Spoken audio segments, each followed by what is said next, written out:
Đấy cho đi phay. Đấy. Hôm nay có thằng nhân viên rửa bát đũa. Một đống bát đây này rất độc tròi.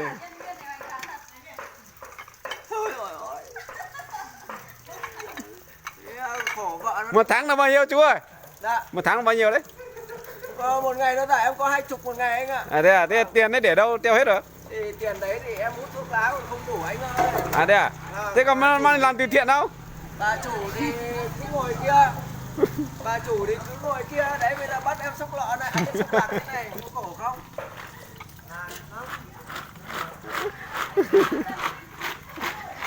Mình có mang làm từ thiện đâu mấy đứa con gái ở ngoài chợ không? Tiền đâu mà làm anh ơi.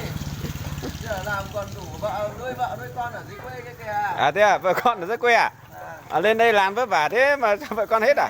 Đây, bà chủ ngồi ở kia. Đấy, để bắt thằng đầy tớ nó làm này. Ôi cố gắng này nhá.